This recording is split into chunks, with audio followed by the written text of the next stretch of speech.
Kidney में stone होना एक आम बात है, मगर किडनी में स्टोन की वजह से किडनी का खराब होना ये क्यों होता है, कैसे होता है, इसको जानने की कोशिश करेंगे इस वीडियो के अंदर। मेरा नाम है डॉक्टर पुरु धवन। इस वीडियो की शुरुआत करने से पहले हमें थोड़ा सा किडनी को समझना पड़ेगा कि किडनी जब यूरिन बनाती है तो कैसे हमारे शरीर से बाहर आता है। तो आपकी स्क्रीन पे हमने किडनी का एक छोटा सा डायग्राम रखा है। तो ये एक नॉर्मल किडनी का डायग्राम है।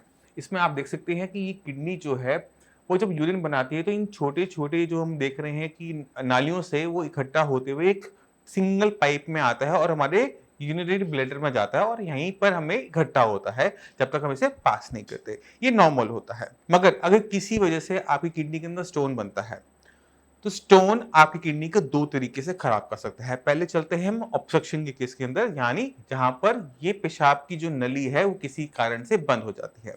तो जब हमारी किडनी में पत्थरी बनती है तो वो हिलती-डुलती रहती है। अगर वो हिलते-डुलते नली के मुँह पर आके बैठ जाए तो क्या होता है कि पेशाब तो बन रहा है बट वो नीचे उतर नहीं पा रहा। उसकी वजह से क्या होता है कि यहीं पे सारा पेशाब इकट्ठा होना शुरू हो जाता है और एक बैक प्रेशर को तैयार करता है, जिससे हम कहते हैं पीयूजे ऑब्स्ट्रक्शन। अब जो ये यूरेटर की जो ऑब्स्ट्रक्शन हो रही है उसकी वजह से दिक्कत क्या होती है कि आपकी किडनी के अंदर जो नेफ्रॉन्स हैं वो एक ऐसे एनवायरनमेंट में काम करते रहते हैं जिसके अंदर बहुत सारा टॉक्सिक मटेरियल है। क्योंकि किडनी का काम क्या था? किडनी का काम था बॉडी में जितना वेस्ट मटेरियल है, जितनी भी गंदी है, जितनी भी टॉक्सिक मटेरियल है उसको बॉडी से बाहर निकालना। यानी जो हमारा यूरिन है उसमें भी टॉक्सिक मटेरियल है और हमारे जो नेफ्रॉन्स हैं जो खून को साफ करते हैं वो भी तो उसी में बैठे हुए हैं। बहुत लंबे टाइम तक इस यूरिन में पड़े रहने की वजह से किडनी की फंक्शनिंग में हम नुकसान देखना शुरू करते हैं और धीरे-धीरे क्रेटिनिन की वैल्यूज, यूरिया के लेवल्स भी बढ़ने शुरू हो जाते हैं। जिन केसेस के अंदर हमें पथरी की वजह से ऑब्स्ट्रक्शन देखने को मिल रही होती है, हाइड्रोनेफ्रोसिस देखने को मिल रहा होता है। हाइड्रोनेफ्रोसिस मानी यूरिन का इकट्ठा होना किडनी के आसपास, ये देखने को मिल रहा होता है। वहाँ पे हमें बहुत तेजी से काम करना होता है। अगर किडनी में पथरी का साइज़ छोटा है तो वो पास होने के चांसेस होते हैं। मगर अगर पथरी का साइज़ बहुत बड़ा है तो उन केसेस के अंदर वहाँ पर सर्जरी बहुत ज़रूरी हो जाती है। क्योंकि अगर हम सर्जरी नहीं करवाएँगे, ये यहाँ पे जो ऑब्स्ट्रक्शन है वो बनी रहेगी, किडनी को इम्पैक्ट झेलते रहना पड़ेगा और किडनी धीरे-धीरे अपने फंक्शंस को खो देगी। अब सवाल ये उठता है कि किस साइज़ की पथरी पास हो सकती है, कहाँ पर हम जोखिम लें और कहाँ पर हम जोखिम को ना लें। तो सबसे ज़रूरी हो जाता है किडनी की पथरी का साइज़। अगर आप मेल है तो मेल में 6 टू 7 से मिलीमीटर की जो पथरी होती है वो पास हो जाती है। तो आपके पास अल्ट्रासाउंड की रिपोर्ट होगी, उस रिपोर्ट में पथरी का साइज मेंशन होगा। अगर वो 6 से 7 एमएम के आसपास हो रहा है तो चांसेस ये होते हैं कि वो पास हो जाएगी। तो उसमें क्या है, जिस दिन आपको पता लगा तो उसकी लोकेशन आ गई कि पथरी है तो कहाँ है। अगर आपने 15 दिन बाद दोबारा से अल्ट्रासाउंड करवाया और आप देखते हैं कि पथरी खिसक गई है, नीचे की तरफ आ गई है, यानी पथरी नीचे की तरफ जा रही है और उसे कोई दिक्कत नहीं हो रही, ऐसे केसेस के अंदर हमें सर्जरी की ज़रूरत नहीं पड़ती। मगर अगर पथरी का साइज़ 7 मिलीमीटर से बड़ा है, मान लो कि 10 है, 11 है, 12 मिलीमीटर के आसपास है, तो हमारी किडनी उसे पास नहीं कर पाएगी, वो नीचे जाकर पेशाब की नली से बाहर नहीं जा पाएगी क्योंकि हमारे यूरेटर का जो साइज़ होता है अंदर से, वो 4 से 5 एमएम का ही होता है। मगर वो फैल के 6 से 7 एमएम तक उस पथरी को पास कर देता है। मगर अगर उससे ऊपर की पथरी है, तो वो किसी भी कीमत में पास नहीं हो सकती, वो उसी कंडीशन में पास हो सकती है जब ये पथरी टूट जाए। अगर वो बिखर जाती है, रेत बन जाती है, तब भी वो पास हो सकती है। तो अगर आपको अभी पथरी के बारे में पता लगा है दर्द की वजह से, तो ज़रूरी है पहले उस साइज़ को समझो कि उसका साइज़ क्या है। उसके बाद आप कुछ टाइम, सिर्फ़ 1 महीना भर तक उस पथरी का ट्रीटमेंट ले सकते हो कि वो भुर जाए, निकल जाए।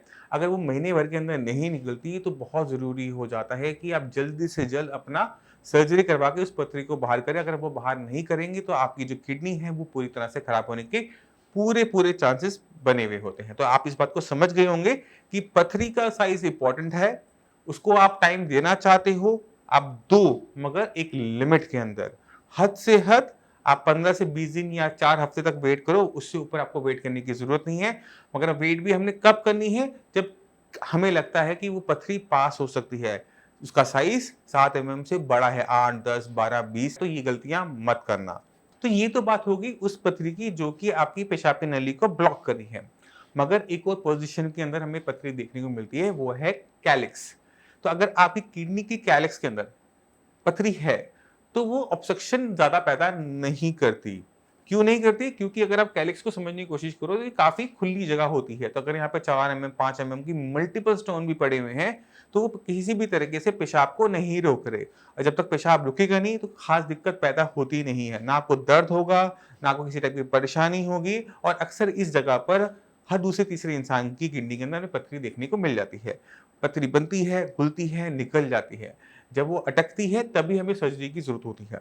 मगर कभी-कभार कुछ केसेस के अंदर पथरी का साइज़ इतना बड़ा हो जाता है कि कैलिक्स छोटा हो जाता है और अगर कैलिक्स के अंदर जगह नहीं बचेगी क्योंकि पथरियाँ बहुत सारी होंगी, बड़ी-बड़ी हो गई हैं, तो भी यूरिन के फ्लो के अंदर हमें ऑब्स्ट्रक्शन देखने को मिलती है और किडनी को डैमेज देखने को मिलता है। मगर घबराने की ज़रूरत नहीं है, ऐसे केसेस हमें कम देखने को मिलते हैं। चलिए अब आप समझ गए होंगे कि पथरी की वजह से भी हमारी किडनियाँ खराब हो सकती हैं। अब ज़रूरी हो जाता है कि इसको हम क्या अप्रोच लेके ठीक करें। तो ज़रूरी है साइज़। अगर आपका साइज़ किडनी की पथरी का छोटा है, 7 एमएम से छोटा है, तो घबराएँ नहीं, वेट कीजिए। मगर अगर किडनी की पथरी का साइज़ 7 एमएम से बड़ा है, 8, 10, 12, 20, तो आपको सर्जरी की फटाफट ज़रूरत है। तो आप बिना वेट किए अपनी पहले सर्जरी करवाएँगे। अगर आपकी वैल्यूज़ क्रिएटिनिन की, यूरिया की डाउन नहीं होती, वो बढ़ गई हैं, तो भी आपको वहाँ पे घबराने की ज़रूरत नहीं होती। आपको बस थोड़ी-सी ट्रीटमेंट की ज़रूरत पड़ती है। एक बार आपको वो थोड़ा-सा ट्रीटमेंट मिल जाता है, किडनी की फंक्शनिंग बढ़ जाती है, क्रिएटिनिन की वैल्यू, यूरिया की वैल्यू डाउन होनी शुरू हो जाती है। कई-कभार डॉक्टर्स अपने पेशेंट्स को एडवाइस करते हैं कि आपकी किडनी काम नहीं कर रही, लेफ्ट किडनी काम नहीं कर रही, इसको आप निकलवा लीजिए। ये जो लेफ्ट किडनी काम नहीं कर रही, इस पे हम डॉक्टर्स कैसे पहुँचते हैं? ये पहुँचते हैं डीटीपी रीनल स्कैन के बिहाफ़ पर कि जब हमने डीटीपी रीनल स्कैन करवाया था, उस रिपोर्ट के अंदर हमें पता लगा कि हमारी लेफ्ट किडनी कितने % काम कर रही है, राइट किडनी कितने % काम कर रही है, लेफ्ट 10% कर रही है, हमारी राइट 90% काम कर रही है, तो हमें समझ में आ जाता है कि लेफ्ट किडनी की जो फंक्शनिंग है बहुत ज़्यादा कम है। अब जब पेशेंट को डॉक्टर ये बोलता है कि आपको किडनी निकलवा लेनी चाहिए क्योंकि वो काम ज़्यादा नहीं कर रही, तो पेशेंट वहाँ पे घबरा जाता है कि मैं किडनी को क्यों निकलवाऊँ? मुझे कोई परेशानी तो हो नहीं रही है। तो उसे समझने की कोशिश करते हैं कि हमें निकलवानी चाहिए या नहीं निकलवानी चाहिए। अगर उसमें ऑब्स्ट्रक्शन है, उसमें पथरी की वजह से पेशाब नहीं निकल पा रहा। जब हम डीटीपी रीनल स्कैन करवाते हैं तो एक स्पेशल इंक को हमारे ब्लड में डाला जाता है और वो ब्लड हमारी जब किडनी में पहुँचता है और वो फ़िल्टर होने जाता है, तो इसी को हम रिकॉर्ड कर रहे होते हैं मशीन से, वो कितनी देर में पहुँचा और कितनी मात्रा में वो इंक हमारे पेशाब से होते हुए यूरिन के रास्ते बाहर गई, इसी को हम चेक कर रहे होते हैं। हमारे ब्लैडर में आई, इसी को हम चेक कर रहे होते हैं। तो अगर आपकी किडनी के अंदर ऑब्स्ट्रक्शन है, पेशाब तो बन रहा है, बट वो निकल नहीं पा रहा, तो अक्सर क्या होता है कि हमारी वो वाली किडनी जिसके अंदर पथरी है, जिसमें ऑब्स्ट्रक्शन है, वहाँ पर आपका जो किडनी की फंक्शनिंग है, वो बहुत कम आती है। 5%, 4%, 3% या बिल्कुल ज़ीरो आ जाती है। ये इसलिए होता है क्योंकि वहाँ पे उसे क्लीयरेंस नहीं मिल रही। यानी किडनी तो बना रही है पेशाब, बट जगह नहीं है उसके निकलने की। इसी वजह से जो इंक आपके ब्लड में आई थी फ़िल्टर होने के लिए, वो किडनी तक पहुँच ही नहीं पाती क्योंकि वहाँ पे ऑलरेडी सामान पहले से भरा हुआ है। अब आपके घर में एक कप होता है पानी का, अब वो पानी का कप पूरा भरा पड़ा है, तो उसमें आप और पानी नहीं डाल सकते। यही दिक्कत आपकी उस किडनी के साथ हो रही है। तो अब ज़रूरी हो जाता है कि उसको पहले आप क्लीयरेंस दो।